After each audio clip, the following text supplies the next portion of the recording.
The sands of time hold many secrets, but some are better left buried.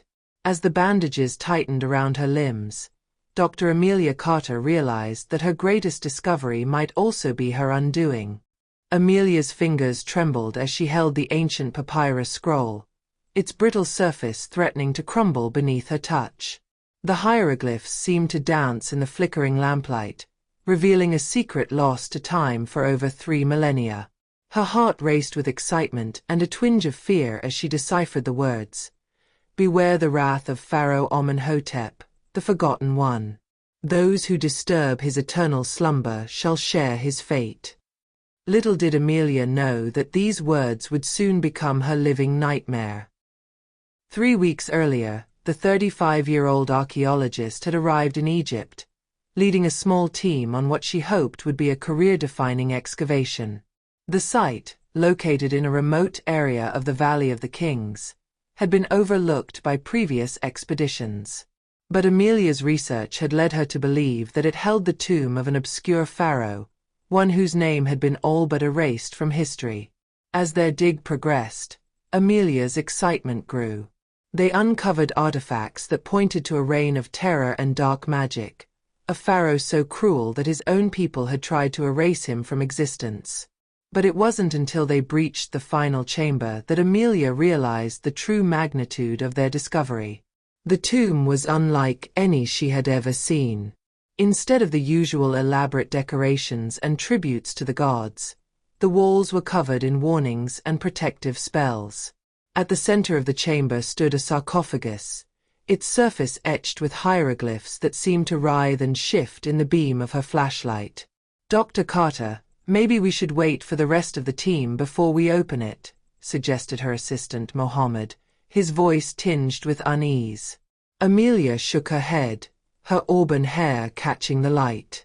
"We can't risk anyone else claiming credit for this discovery. We open it now." With trembling hands, she and Mohamed pushed aside the heavy lid. The sarcophagus slid open with an ominous groan, releasing a cloud of ancient dust. As it settled, Amelia leaned forward, her green eyes widening at the sight before her. The mummy inside was unlike any she had ever seen. Instead of the usual wrappings, this one seemed to be partially mummified, with areas of desiccated flesh visible beneath tattered bandages. But it was the face that truly chilled her to the bone. The pharaoh's features were contorted in a silent scream, his mouth open wide as if in the throes of agony. "My God," Amelia whispered, reaching out to touch the mummy's withered hand. The moment her fingers made contact, a jolt of energy surged through her body. The chamber filled with an unearthly howl, and the ground beneath their feet began to tremble. Mohamed stumbled backward, his face pale with terror. "Dr. Carter, we must leave now," he shouted over the din. But Amelia couldn't move. Her eyes were locked with the mummy's, which had snapped open, revealing orbs of swirling darkness. She felt a presence invade her mind, ancient and malevolent. "You dare disturb my rest," a voice hissed in her thoughts.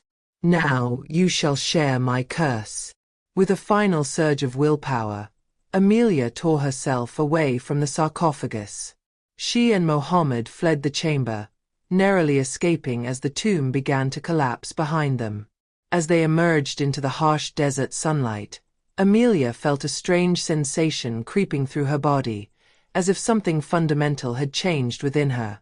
In the days that followed, Amelia tried to convince herself that the events in the tomb had been a hallucination brought on by the stale air and the excitement of discovery. But she couldn't shake the feeling that something was terribly wrong. It started with small things. Her skin felt dry and papery, no matter how much lotion she applied. Her joints ached with a deep, persistent pain. And at night, she was plagued by vivid nightmares of being entombed alive, wrapped in endless layers of bandages. A week after the tomb's opening, Amelia noticed the first physical sign that something was seriously amiss. As she brushed her hair in the morning, a clump came away in her hand, leaving a bald patch on her scalp.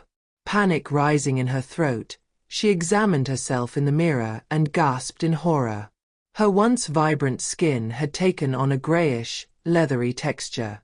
"This can't be happening," she muttered, her voice cracking with fear. But it was happening, and at an alarming rate. Within days, Amelia's condition had deteriorated to the point where she could no longer hide it from her team. Her hair had fallen out completely, her skin had become mummified, and her eyes had sunken deep into their sockets.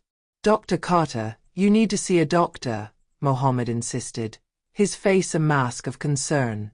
But Amelia knew that no ordinary doctor could help her. This was no natural ailment. It was the curse of Pharaoh Amenhotep, the Forgotten One. And as her body continued to transform, she realized that she was running out of time. Desperate for answers, Amelia threw herself into research, poring over every scrap of information they had recovered from the tomb. The scroll she had initially translated held more secrets, but deciphering them proved challenging as her eyesight began to fail. As word of her condition spread, the archaeological community was thrown into an uproar. Some dismissed it as an elaborate hoax, while others clamored for access to the tomb and its supposed curse. Amelia found herself at the center of a media frenzy, with reporters camping outside her hotel, eager for a glimpse of the mummy archaeologist. But Amelia had no time for their questions or theories. With each passing day, she felt herself slipping further away, the ancient pharaoh's presence growing stronger in her mind. She knew that if she didn't find a way to break the curse soon, she would be lost forever. It was Mohamed who provided the breakthrough they needed. While examining some of the artifacts they had recovered, he noticed a small amulet with an unusual inscription. "Dr. Carter, look at this," he said, holding it up to her failing eyes. "The hieroglyphs speak of a ritual to bind a pharaoh's spirit." Amelia leaned in close, her withered fingers tracing the symbols. "Yes, I see it now. But it's incomplete. There must be more to it." Their search led them back to the collapsed tomb. Despite the dangers, Amelia insisted on returning, knowing that the key to her salvation lay within its ruins. As they carefully made their way through the debris, she felt the pharaoh's presence growing stronger, his anger palpable in the stale air. "He doesn't want us here," Amelia rasped, her voice now a dry whisper. Mohamed nodded grimly. "Then we must be close to what we seek." In a small antechamber, miraculously spared from the collapse, they found what they were looking for. A stone tablet, hidden behind a false wall, contained the full ritual. As Amelia read the ancient words, she felt a glimmer of hope for the first time in weeks. The ritual required 3 key components: the amulet they had found, a lock of hair from the cursed individual, which fortunately Amelia had saved from when her hair first began to fall out, and most crucially, a personal object of great significance to the pharaoh. But how can we find something personal to a pharaoh who lived over 3,000 years ago? Mohamed asked, his brow furrowed in concern. Amelia's sunken eyes gleamed with determination. "We already have it. The scroll I first translated, it wasn't just a warning. It was Amenhotep's personal diary." With the components gathered, they prepared for the ritual. Amelia insisted on performing it within the tomb itself, despite the risks. As the sun set, casting long shadows across the desert, they made their way back into the depths of the pharaoh's resting place. The main chamber was in ruins, the sarcophagus now half buried in debris. But Amelia could still feel the pharaoh's presence, his rage building as he realized what they intended to do. As Mohamed prepared the ritual space, Amelia unrolled the papyrus scroll.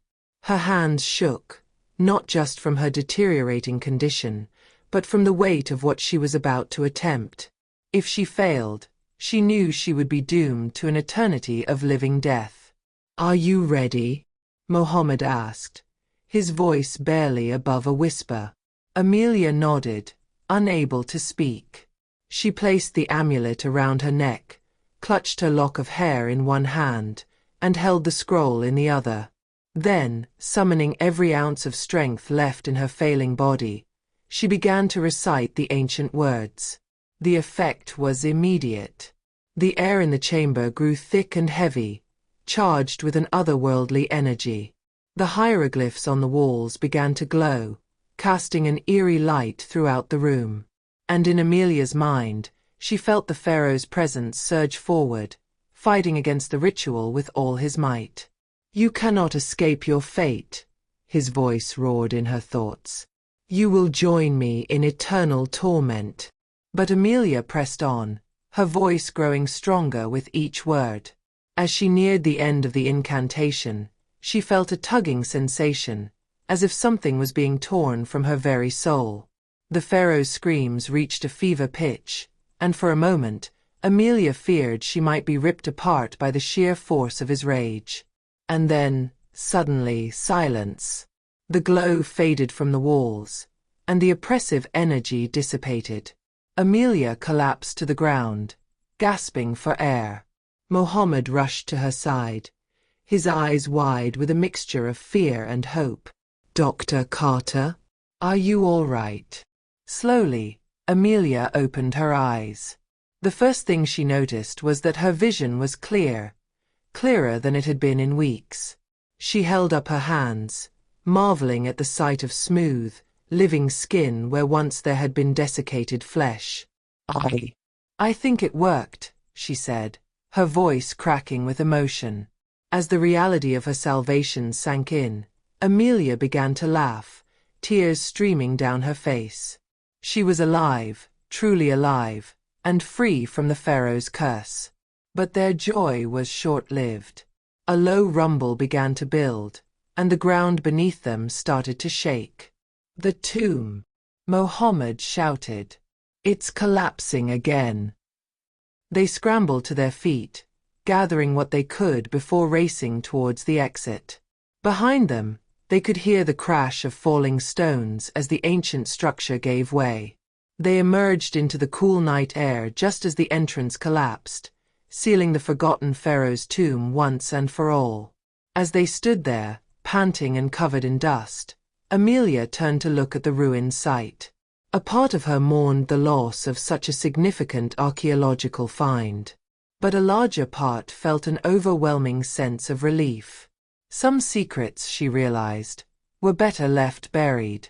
In the months that followed, Amelia's experience became the subject of intense debate in archaeological and scientific circles. Many dismissed her story as a hoax or a stress-induced hallucination. Others saw it as proof of the existence of ancient curses and magic. For Amelia, the truth was far more complex. She had glimpsed a world beyond the realm of modern understanding, a world where the boundary between life and death was not as fixed as she had once believed.